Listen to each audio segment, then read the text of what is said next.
college to drive Garbage Force One. President Trump is just a normal, everyday guy. He hopped in, no problem. He looked at me, he said, give me one of these right here. And we don't have one of these, we have one of those. So I honked a couple times and he laughed. He said, how about we take this bad boy through McDonald's? And I said, sir, I don't think she'll fit in the drive-thru. He said, it's all right. I used to work there. If there's any comedian out there who knows exactly how the conservative mind works, it's this man right here, Brent Terhune. And this skit about Donald Trump's pathetic garbage truck stunt, sparked by this undeniably true comment about the beliefs of Trump supporters from Joe Biden. Or Puerto Rico, where I'm in my home state of Delaware. They're good, decent, honorable people. The only garbage I see floating out there is his supporters. His demonization is seen as unconscionable, and it's un-American. Is a perfect example of how Terhune not only pokes fun at the MAGA base, but also teaches us something at the same time. And he turned to me and he said something, and I'm getting chills just thinking about it. He said, this is really sticking it to Joe Biden. I said, yes, sir, it is. So, Joe, consider this a message to you, because you called us garbage, and in order to prove that we aren't garbage, we got a truck that hauls garbage. Now, does that sound like something garbage would do? Would be to drive around in a truck that hauls garbage? I don't think so. Case in point, while he doesn't explicitly say it, Brent hits on one of, if not the most crucial factors motivating Trump's supporters to vote against their own material interests over and over again, owning the libs at all costs. Since the Obama years and the rise of online political content, the Republican Party has consistently campaigned on issues that combat whatever social progress has been made at any given time. Broader acceptance of the LGBTQ plus community, they responded by campaigning on banning trans athletes from youth sports, call teachers groomers and predators, and say public schools are left-wing indoctrination centers. The climate crisis being an existential threat to the future of humanity, they deny its existence and expand fossil fuel extraction to benefit a few corporations that have no interest in anything other than profit. Trust medical science, doctors, decades of research data, and the efficacy of vaccines? They think it's a worldwide conspiracy to make Americans sick, whether it be through 5G radiation or causing autism in children.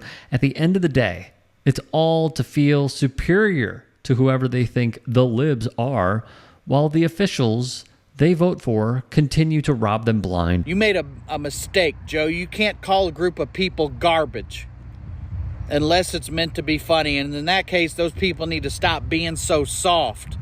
Maybe get a sense of humor. But if you call me garbage, that's offensive. And you should consider what it's like for people's feelings to hear that. And if being a patriot is what they're calling garbage these days, then yeah, I am garbage. Because I'm going to show up to the polls wearing a garbage bag to show you what us white trash can do. And they're going to rename Election Day Garbage Day. Because we're going to be taking out the trash, which is you.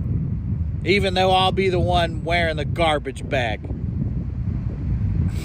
And you can't forget about the victim complex that defines all right-wing politics. Society can and should change with time, but conservatives are stuck yearning for a caricature of the past that didn't exist in reality.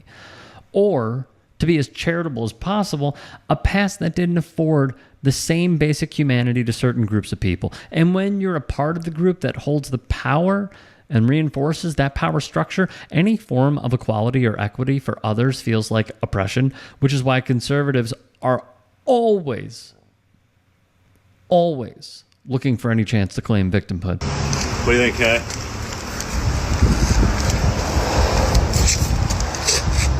Have the number of people like Bruce stand up who are wearing the safety vest, because I was reading that at a it's a great call. At a bunch of Trump events over the last 2 days, people have been dressed just like that for Halloween. That's a great call. Hey, would you stand up if you're wearing a safety vest? If you're wearing a safety vest this morning, there you go. Pushing the green, what we call a Herbie Kirby, the green garbage can, and a Trump hat. And now we need to add a name tag that says, hello, my name is garbage. And by the way, they were chanting, "We are trash." That's the first time in America I've never heard that chant has ever. That will not be replicated at any other point. They seriously have no shame. You know what's so funny about that comment? I was appalled, highly insulted. But every year for Halloween, when I lived over in Bel Air, a few miles away from Clearwater Beach, we would open the gates to our house. Everybody from the neighborhood would come to our Halloween party. The garbage men would come. Then the kids would leave. I'd hang out with the garbage men until like 2, 3 in the morning, because I finally got to talk to them. They just always do a drive-by, And we'd sit there and drink beer. I just wish it would have been Hulk Hogan's Real American Beer back then. But those comments were appalling. I hated to hear that. Hulk Hogan getting offended by Biden's comments has to be one of the most ironic and tone-deaf things you'll ever hear and see. I mean, I am a racist to a point. But then when it comes to nice people and whatever, then says, I mean, I'd rather, if she was going to some, I'd rather have her marry an 8-foot tall worth $100 million, like a basketball player. Guess we're all a little racist. It was unacceptable for me to have used that offensive language. There is no excuse for it, and I apologize for having done it. I am disappointed with myself that I used language that is offensive and inconsistent with my own beliefs. It is not who I am.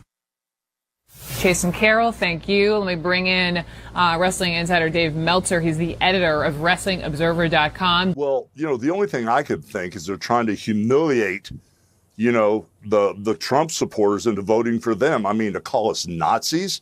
I was in Madison Square Garden. I looked all around. I'm used to the building. There was no stinking Nazis in there. There's no domestic terrorists. They call us deplorables, but to call us garbage, they're calling the American people that support Trump garbage. It's just ridiculous. What would happen if they got in power? What would they do to us? What would they do to us, the real Americans that want to make America great again? If that's what they think of us, can you imagine what they would do to us now? Well, if Trump just line us all up. I know. Well, not if you're there. I think you'll protect the country. Knowing that both parties share the same exact foreign policy and immigration platforms and are beholden to the same corporate and billionaire interests, almost, sans Elon and David Sachs and a few others, it is laughable to suggest that the Dems would ever persecute Trump voters. Kamala Harris has spent months appealing to moderate Republicans and never-Trumpers and has even hinted at adding a Republican to her cabinet if she's elected. I mean, come on. But all that runs counter to the victimhood these people desperately want to feel.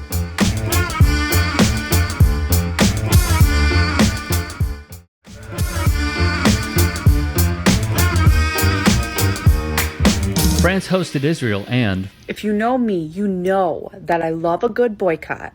I love a good strike. I love any kind of opportunity where you can show the person, that event, that thing, that we're not supporting you no longer.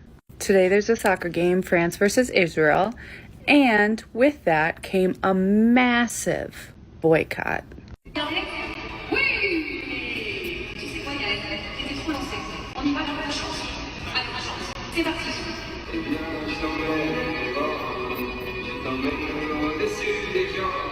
I want everyone to take this in because the Stade de France holds around 80,000 fans. The final number was around 16,000 in attendance. Outside the venue, some 4,000 police officers are being deployed across the city and around the stadium. An elite police unit will also be guarding the visiting Israeli team. The measures come a week after the post-match violence in the Netherlands, following a match between the Amsterdam team and Maccabi Tel Aviv. Parisians are divided about hosting the match in their city. Well, that is an understatement. Pro-Palestinian protesters say the Nations League match should be cancelled or boycotted.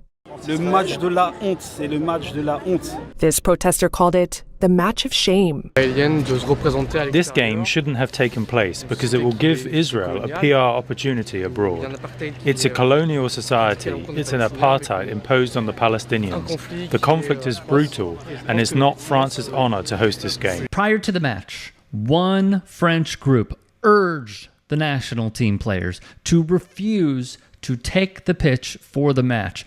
They'd say the footballers serve as ambassadors, and role models for millions of youngsters in the country. There were also these protests that took place outside of a pro-Israel gala where Finance Minister Smotrich was advertised to be in attendance. He would cancel last minute, though. This is an extremist who aligned with Netanyahu to secure the Israeli government's position to annex the West Bank, gave quotes such as "finish the job," and has stated he believes all Arabs should be kicked out of the country. The event served as a fundraiser for the Israeli army. Meanwhile, for those who did attend, around 100 of these Israeli fans huddled together in a small corner of the Stade de France. It was the lowest attendance at the stadium for a national game. Diplomatic relations between French President Emmanuel Macron and Israeli Prime Minister Benjamin Netanyahu have become strained by Israel's war in Gaza.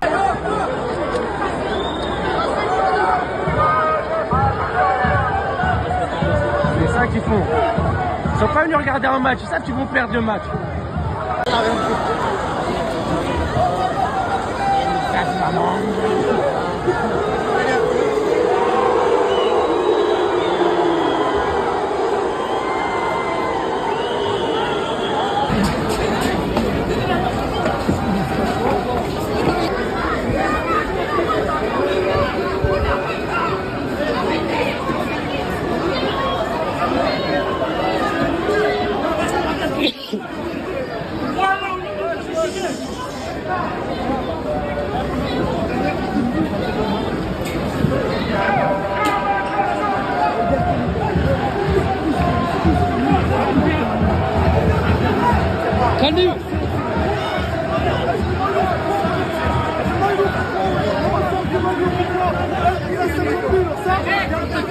Despite all this, the match remained largely unaffected.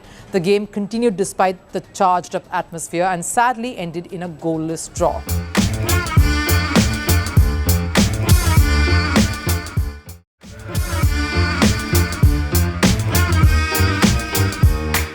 The match remained largely unaffected.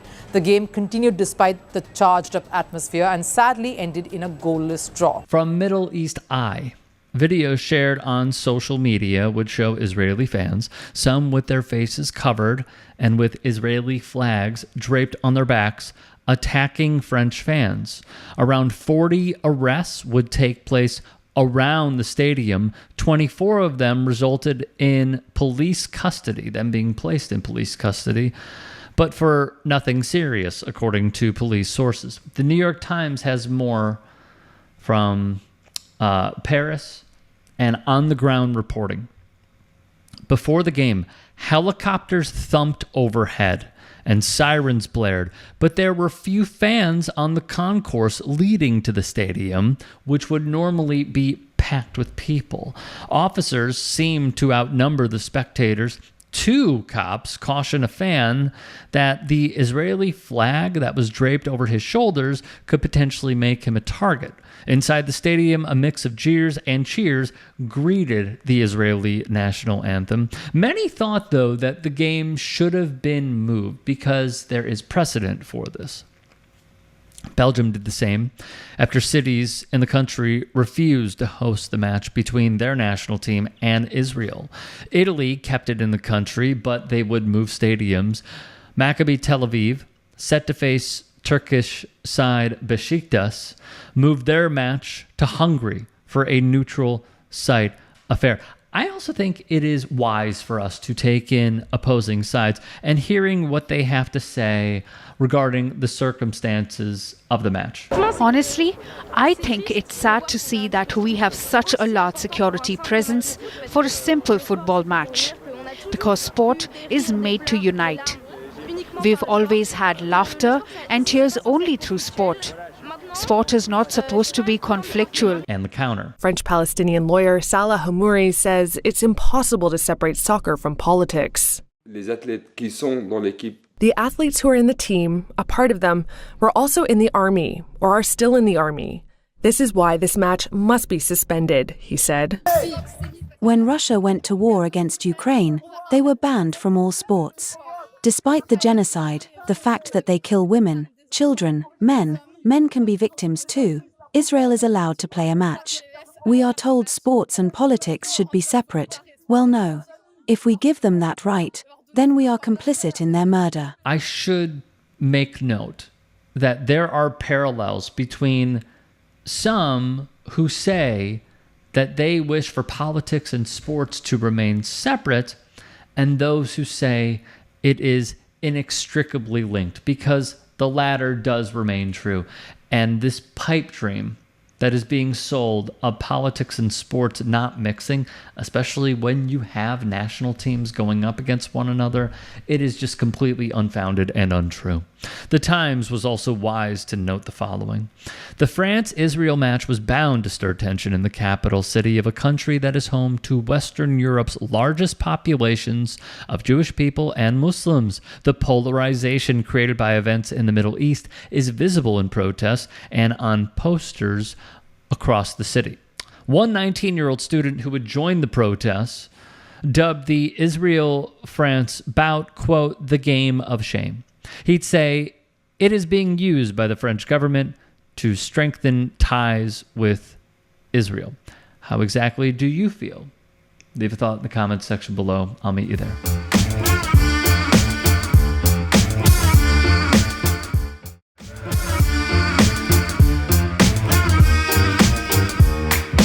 If you are the Republican leadership, and this is what your goals are to give huge tax breaks to the very richest people in this country. Your goals are ultimately to privatize Social Security so that Wall Street can make money from that. Privatize Medicare so the insurance companies can make more money. Privatize education. Do away with public schools. If those are your goals and you said that to the American people, you think you get a lot of lower? There are many members of the Congress today, Republicans, who not only will not raise the minimum wage, which is $5.15 an hour, you know what they will tell you, honestly? They believe in abolishing the minimum wage. Did you know that? Check it out. Telling you the truth. So that if Americans can work for $3 an hour or $2 an hour, not a problem. Now, if you had an agenda like that and you went before the American people, tax breaks for the rich, destruction of Medicare, destruction of Social Security as we know it, lowering the minimum wage or abolishing it, how many votes do you think you'd get? Not a whole lot. Maybe the richest 1% would vote for you. This is a look at someone who should have been a two-term president that represented the people of this country. Instead, the DNC screwed this man 2 times over and fumbled what would have been Democratic dominance. I don't mind people who are upfront about that. Okay. Give the rich more tax breaks, we can argue that. But that doesn't win you elections. So this is what you do. What you do is divide people up. When you asked me your question, how do I get elected? I said, I try to bring people together. We fight for women's rights.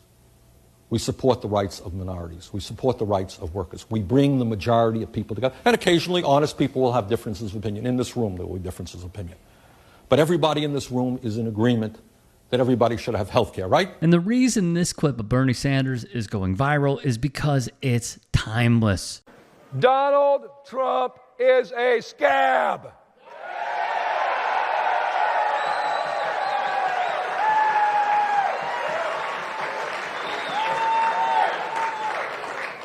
Donald Trump is a billionaire, and that's who he represents. Sean Fain, meanwhile, is in a similar boat. President Trump spent 4 years in office distinguishing himself as the most anti-union president of the last 3 decades. He appointed Eugene Scalia, one of the nation's top anti-union lawyers, to be his Secretary of Labor. Under Trump's administration, the National Labor Relations Board implemented sweeping new rules that made it harder for workers to form unions, rules, by the way, that Joe Biden reversed when he took office. And this is what a lot of folks voted for in the 2024 election. Donald Trump has a history of serving himself and standing for the billionaire class, and that's contrary to everything that working class people stand for. Fain knows it. Trump packed the courts with anti-labor judges, people like Thomas Farr, who spent his career bringing cases before the courts to weaken unions. President Trump made it harder for workers to earn overtime, and he gutted the federal agency in charge of workplace safety. And this is our reality on labor. For 3 decades, Mercedes has pulled in billions in profit off the millions of cars we've built. Mercedes executive pay goes up, while Alabama auto workers fall further behind. The brand may be foreign, but the labor is American. American non-union auto workers are getting a raw deal. That's why over 1,500 of us at Mercedes in Alabama have signed union cards. And are joining the United Auto Workers. How does this relate to the NFL? Specifically, say, Lambeau Field and the Green Bay Packers.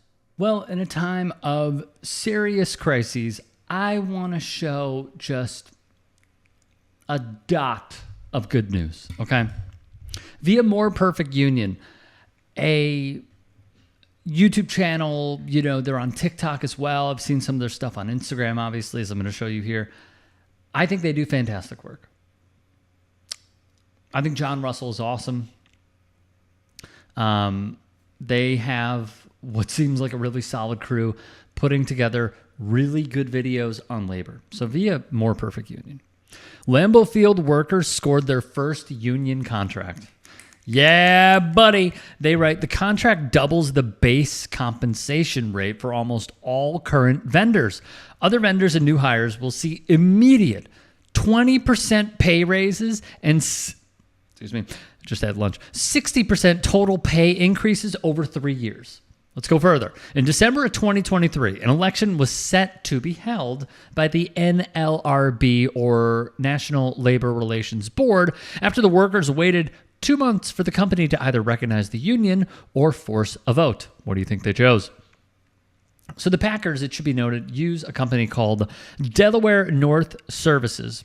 That is the exclusive provider of food and bevy services at Lambeau. The result was astounding. Over 80%, I saw a number that was more near 90% of workers voted to unionize, as they should. 1,000,000% yes. Peter Rickman, president at Milwaukee Area Service and Hospitality Workers Organization, would say the following, quote, this victory was an overwhelming validation of the strength and unity that vendors have built, a showing of solidarity that when working people stick together, we can fight and win. Number one, a great message. Number two, something that I wish more Americans would adopt, would read up on, would understand.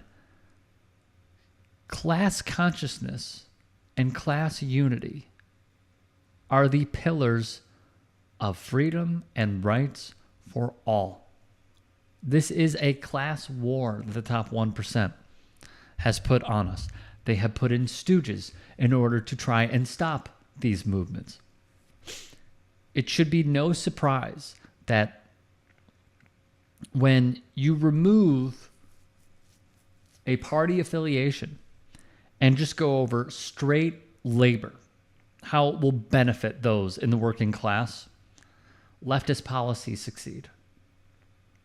And here's another instance of it. They will join MASH, or, as we said, the Milwaukee Area Service and Hospitality Workers Union, which currently has the workers at Pfizer Forum, where Giannis Antetokounmpo and the Milwaukee Bucks play their home games, via WPR. The others on this list with MASH are the Pabst Theater, Riverside Theater, Turner Hall, the Fitzgerald, the Back Room at Collectivo, and Miller High Life Theater. The Milwaukee Business Journal would add, as well as pay issues, the contract also covers staffing and scheduling, creates disciplinary procedures, and sets up a labor management committee. More Perfect Union would add in a Twitter thread. Green Bay vendors work off of commission as low as 5%, which is awful. Awful.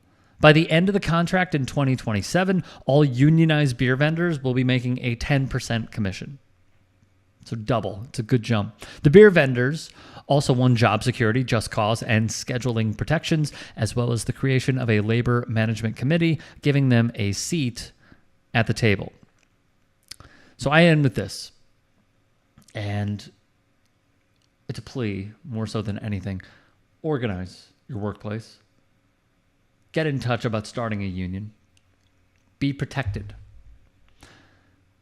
It is not only good for you and your coworkers, unions are good for the United States.